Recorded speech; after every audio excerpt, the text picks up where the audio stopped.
अक्टूबर 2024 Iran ने एक ही रात में इजराइल की तरफ 180 बैलिस्टिक मिसाइल्स लॉन्च किए। यह कोई वार्निंग शॉट नहीं था, यह एक पूरा अटैक था और पूरी दुनिया स्क्रीन के सामने बैठकर देख रही थी कि अब क्या होगा। लेकिन वो मिसाइल्स इजराइल तक नहीं पहुंचे और यही वो लम्हा था जिससे ये एहसास होता है कि ये सिर्फ एक मिलिट्री ऑपरेशन नहीं था, बल्कि टेक्नोलॉजी का एक ऐसा डेमोन्स्ट्रेशन था जो हिस्ट्री में पहले कभी नहीं देखा गया। तो सवाल उठता है कि आखिर उस रात हुआ क्या चीज थी जिसने 180 मिसाइल्स को जमीन तक नहीं आने दिया। आज हम उसी चीज को डिटेल में डिस्कस करेंगे। पहले ये समझते हैं कि ईरान मिसाइल टेक्नोलॉजी में कितना कैपेबल है। ईरान के पास शहाब सीरीज है, सेजल है, फतेह सीरीज है।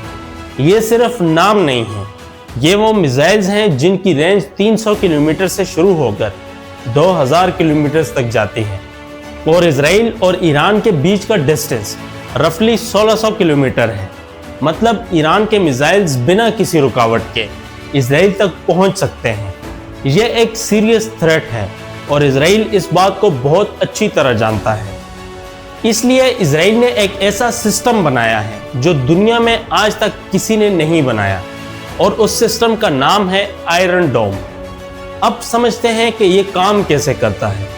जैसे ही कोई मिसाइल लॉन्च होता है, चाहे गजा से आए या चाहे ईरान से, तो इजराइल का रडार सिस्टम उसको डिटेक्ट करता है। ये रडार सिर्फ मिसाइल डिटेक्ट नहीं करता, वो मिली सेकेंड्स में कैलकुलेट करता है कि मिसाइल कहाँ से आ रहा है, कितनी स्पीड से आ रहा है और सबसे ज़रूरी उसकी डायरेक्शन क्या है, यानी वो गिरेगा कहाँ।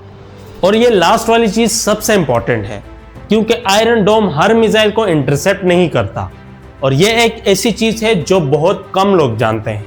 अगर रडार कैलकुलेट करे कि इनकमिंग मिसाइल्स किसी खाली डेजर्ट में या ओपन फील्ड में गिरने वाला है जहां कोई इंसान नहीं, कोई घर नहीं, तो सिस्टम उसे छोड़ देता है, इग्नोर कर देता है, क्योंकि एक इंटरसेप्टर मिसाइल की कीमत तकरीबन $40,000 to $80,000 होती है और ये पैसा वहां वेस्ट करना बिल्कुल समझदारी नहीं है जहां कोई रियल थ्रेट नहीं है।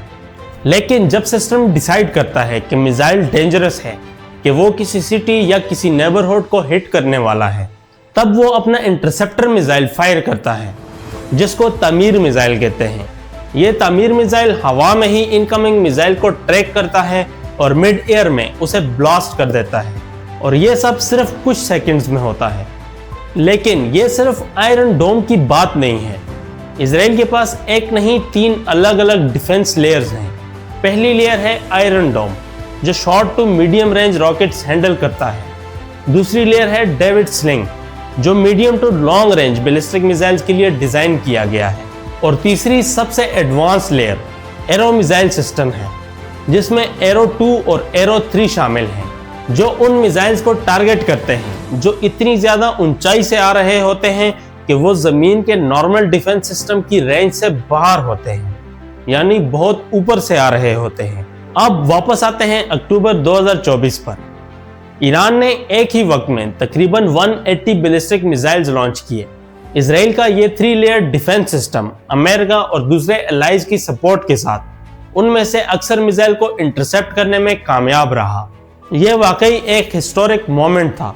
इतने बड़े स्केल पर मिसाइल अटैक पहले कभी नहीं देखा गया और ना ही इतने लार्ज स्केल पर डिफेंस सिस्टम को इस तरह टेस्ट किया गया था। फिर भी कुछ मिसाइल्स अपने टारगेट तक पहुंच गए, लेकिन कोई बड़ा नुकसान रिपोर्ट नहीं हुआ। और यहीं पर इस सिस्टम की सबसे बड़ी वीकनेस सामने आती है जिसे मिसाइल सैचुरेशन अटैक कहा जाता है। इसका कॉन्सेप्ट बहुत सिंपल है। इतने ज्यादा मिसाइल्स एक साथ लॉन्च करो कि डिफेंस सिस्टम उन सबको हैंडल न कर सके। हर सिस्टम की एक लिमिट होती है। आयरन डोम के केस में एक बैटरी एक वक्त में 6 से 10 इंटरसेप्टर फायर कर सकती है। अगर इनकमिंग मिसाइल्स इससे ज्यादा हो जाएं, तो कुछ मिसाइल जरूर निकलकर अपने टारगेट तक पहुंच सकते हैं। लेकिन बात सिर्फ यहां पर खत्म नहीं होती। इस पूरी स्ट्रेटेजी का एक और एंगल है और वो बहुत इंटरेस्टिंग है और वो है कॉस्ट। ईरान का एक बैलिस्टिक मिसाइल इजराइल के डिफेंस वेपन के मुकाबले में काफी सस्ता होता है। ईरान के कुछ बैलिस्टिक मिसाइल्स की एस्टिमेटेड प्रोडक्शन कॉस्ट $200,000 से $500,000 तक है लेकिन इसराइल का एक एरो इंटरसेप्टर मिसाइल 2 मिलियन से 4 मिलियन डॉलर्स का है, यानी सिर्फ एक मिसाइल को रोकने के लिए इतना खर्चा। अब सोचो, अगर ईरान 180 मिसाइल्स फायर करे और इसराइल उन्हें इंटरसेप्ट करे तो सिर्फ एक रात में इसराइल मिलियंस ऑफ डॉलर्स खर्च कर सकता है। यानी ये सिर्फ मिलिट्री वॉर नहीं बल्कि एक इकोनॉमिक वॉर भी है, और इस गेम में अक्सर अटैक करना डिफेंड करने से सस्ता पड़ता है।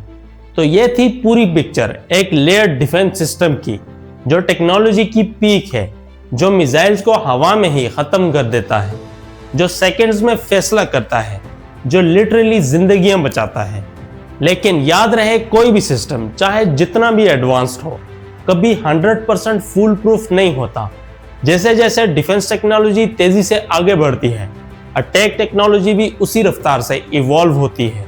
ये एक ऐसी रेस है जो कभी रुकती नहीं, और आखिर में सवाल वही रह जाता है, क्या टेक्नोलॉजी कभी इतनी परफेक्ट हो सकती है कि इंसान को डर ही ना लगे, या फिर ये एक ऐसा खेल है जिसमें ना कोई असली जीत होती है ना असली हार, सिर्फ नुकसान ही नुकसान होता है।